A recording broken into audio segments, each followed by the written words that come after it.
दोस्तों, किसी भी जिले का सबसे बड़ा अधिकारी होता है डीएम साहब। और डीएम साहब के ऑफिस में रोजमर्रा की तरह काफी ज्यादा चहलकदमी थी। काफी बड़ी संख्या में लोग अपनी अपनी समस्याएं शिकायतें लेकर कतार में खड़े थे। और दोस्तों, सुरक्षा में तैनात कर्मचारी बारी बारी से लोगों को डीएम साहब से मिलवा रहे थे। उसी कतार में एक महिला अपनी शिकायत लेकर पहुंची थी और बारी आने पर वो सुरक्षा कर्मचारी उस खूबसूरत महिला को डीएम साहब से मिलवाते हैं। डीएम साहब से वो महिला रोते बिलखते बोलती है कि डीएम साहब, आपके ही अधीनस्थ काम करने वाले एक एसडीएम ने ना केवल मेरे साथ जोर जबरदस्ती करी, बल्कि मुझे गर्भवती कर दिया और उससे भी कहीं आगे चलकर मेरा गर्भपात करा दिया। दोस्तों, ये सब शिकायतें सुनने के बाद डीएम साहब आग बबूला हो गए। वो भी सोचने समझने पर मजबूर थे कि आखिरकार एसडीएम लेवल का एक बड़ा अधिकारी इतना जघन्य अपराध को अंजाम भला कैसे दे सकता है। एसडीएम साहब के खिलाफ डीएम महोदय ने तुरंत प्रभाव से न केवल एक कमेटी का गठन किया, बल्कि तेज तर्रार पुलिस अफसरों को निर्देश दिए कि जितनी जल्दी हो सके दूध का दूध पानी का पानी निकालें और जो भी मुजरिम हो उसके खिलाफ सख्त से सख्त कार्रवाई अमल में लाई जाए। दोस्तों, आखिरकार जो महिला ने आरोप एसडीएम के खिलाफ लगाए थे उनमें कितनी सच्चाई थी, और यदि उन आरोपों में सच्चाई है तो क्या एसडीएम को सजा मिल पाएगी? तमाम सवालों के जवाब के लिए इस वीडियो को अंत तक जरूर देखिएगा। और पहली दफा यदि हमारे चैनल पर विजिट कर रहे हैं तो हाथ जोड़कर गुजारिश करूंगा, अपने इस भाई बेटे दोस्त को सब्सक्राइब कर लेना, शेयर कर लेना, बेल आइकन को दबा करके ऑल पर क्लिक कर लेना, ताकि कोई भी घटना कहानी, कोई भी क्राइम एपिसोड आए सबसे पहले नोटिफिकेशन आपको मिले। दोस्तों, बिना समय जाए करे शुरू करता हूं अपनी घटना कहानी, जो कि संबंधित है उत्तर प्रदेश के जिला मेरठ से। दोस्तों, बात कर रहा हूं 2006 की। उस दरमियान रोहित शर्मा नाम का एक लड़का एफसीआई में नौकरी किया करता था और रोहित की निगाहें एक लड़की पर अड़ जाती हैं जिसका नाम है नीलम, जो कि मूल रूप से दिल्ली के करावल नगर की बताई जाती है। दोस्तों, नीलम दिखने और देखने में बेहद ज्यादा खूबसूरत थी। इतनी ज्यादा खूबसूरत थी कि रोहित ने जैसे ही पहली दफा उसको देखा था तो पहले ही दफा देखने में उसका कायल हो गया। और कायल इस कदर हुआ, मोहित इस कदर हुआ कि आखिरकार शादी तक बात आ गई। दोस्तों, यानी कि दोनों कुल मिलाकर शादी करने को राजी हो गए और दोनों ने अपने पारिवारिक लोगों के साथ अपने इस फैसले के बारे में साझा कर दिया। लेकिन दोस्तों, दोनों के पारिवारिक लोग शुरुआत में तो इस रिश्ते से हामी नहीं भरते, लेकिन भरसक प्रयास करने के बावजूद आखिरकार वो रोहित और नीलम के पारिवारिक लोग शादी के लिए मान जाते हैं।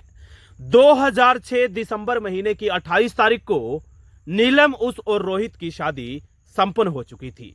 दोस्तों, देखते ही देखते दिन, महीने और साल दर साल बीतते चले गए और देखते ही देखते 2023 आ गया था। दोस्तों, 2023 में वो रोहित अपनी पत्नी से इस कदर परेशान हुआ, इस कदर हताश और निराश हुआ, यानी कि उसकी जो पत्नी थी उसका व्यवहार ना तो रोहित के साथ और ना ही रोहित की मां के साथ सही था। उसके व्यवहार में इतनी ज्यादा कटुता थी कि कोई भी उसके साथ बात करना पसंद नहीं करता था। यहां तक कि रोहित कई दफा कह चुका था कि पूरे घर का माहौल झगड़ालू हो चुका है, छोटी छोटी बातों पर कब झगड़ा हो जाए मालूम ही नहीं पड़ता था। रोहित नाम का वो लड़का हैरान और परेशान होकर जिले के डीएम महोदय के पास शिकायत लेकर पहुंचता है। डीएम साहब को वो दर्द भरी दास्तां बयां करता है कि साहब जी, मेरी जो धर्मपत्नी है उसका व्यवहार परिवार के किसी भी सदस्य के साथ सही नहीं है।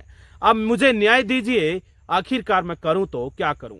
डीएम साहब तुरंत प्रभाव से एक एसडीएम को इस मामले का जिम्मा सौंपते हैं और कहते हैं कि जल्द से जल्द इस मामले की सुनवाई करके जो भी उचित कार्रवाई हो वो करो, तमाम लोगों को संतुष्ट करो। इन तमाम लोगों को नीलम नाम की वो खूबसूरत महिला जैसे ही एसडीएम साहब के समक्ष गई तो चंद मिनटों के लिए तो एसडीएम साहब लगातार टकटकी निगाहों से उस नीलम नाम की खूबसूरत महिला को निहारते चले गए, देखते चले गए। मानो उन्हें अपने दिल में ये ठान लिया हो कि वो इस महिला को हासिल करके ही दम लेंगे। दोस्तों, वो एसडीएम साहब महिला को बोलते हैं कि मैडम साहिबा, आप निश्चिंत रहें और मेरी कोठी पर पहुंच जाएं, क्योंकि चुनिंदा लोगों की शिकायतें सुनने के लिए मैंने अपने बंगले पर एक दफ्तर बना रखा है। दिए गए समय पर वो महिला एसडीएम साहब के बंगले पर पहुंच जाती है और दोस्तों, उस बंगले पर पहुंचने से पहले ही एसडीएम साहब ने उस खूबसूरत महिला के लिए अच्छे अच्छे पकवान और फलों का बंदोबस्त कर रखा था। यह सब नजारा देखकर नीलम नाम की वो खूबसूरत महिला भी समझ नहीं पाई कि आखिरकार उसकी इतनी अच्छे से आओ भगत और मान सम्मान भला क्यों हो रहा है।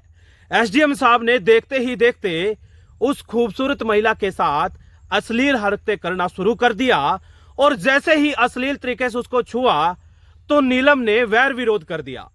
लेकिन दोस्तों, चंद मिनटों में ही नीलम भी ये बहुत अच्छे से समझ चुकी थी कि आखिरकार एसडीएम लेवल का ये बड़ा अधिकारी उससे भला चाहता क्या है। दोस्तों, देखते ही देखते नीलम और वो एसडीएम बहुत नजदीक आ गए और कब उनके बीच में शारीरिक संबंध बन गए दोनों को पता ही नहीं चला। दोस्तों, अब हर दिन प्रतिदिन जब भी एसडीएम का और उस महिला का मन किया करता, दोनों ही एक दूसरे के साथ खुशी खुशी रंगरलियां मनाने लगे। दोस्तों, देखते ही देखते समय बीतने लगा और समय बीतने के साथ साथ उस महिला को प्रेगनेंसी हो गई। दोस्तों, जैसे ही उस महिला ने प्रेग्नेंट होने की खबर एसडीएम को फोन के माध्यम से दी और सूचना मिलते ही एसडीएम साहब तिलमिला उठे और गुस्से से लाल होकर उस महिला को बोले, जितनी जल्दी हो सके इसका टेस्ट कराओ और गर्भपात करा लो। दोस्तों, गर्भवती वो महिला अचानक से बिना सूचना दिए उसकी कोठी पर आ पड़ी और जैसे ही कोठी और बंगले के बाहर पहुंची तो तमाम सुरक्षा में तैनात कर्मचारियों ने उस खूबसूरत महिला को अंदर जाने से स्पष्ट मना कर दिया।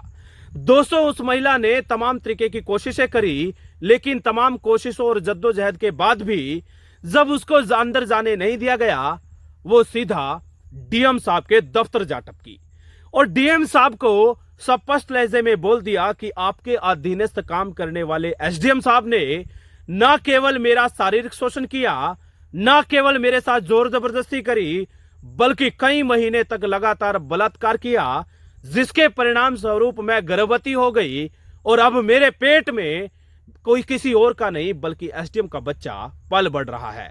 दोस्तों, डीएम साहब गुस्से से लाल होकर तुरंत प्रभाव से एक कमेटी का गठन करते हैं और तेज तर्रार अफसरों की एक टीम को यह निर्देश जारी किया कि जितनी जल्दी हो सके सख्त से सख्त कार्रवाई अमल में लाई जाए, जरा भी कोताही इस मामले में नजर नहीं आनी चाहिए। दोस्तों, जांच दल की शुरुआती जांच में जुटाए गए साक्ष्य और सबूतों की बदौलत आखिरकार डीएम साहब ने सख्त एक्शन लेते हुए उस एसडीएम महोदय को दूर दराज के किसी इलाके में न केवल ट्रांसफर किया बल्कि सख्त लहजे में एक निर्देश जारी करा कि जांच दल का जांच में पूरा सहयोग करना पड़ेगा और बिना बताए अपने होम टाउन को नहीं छोड़ सकते।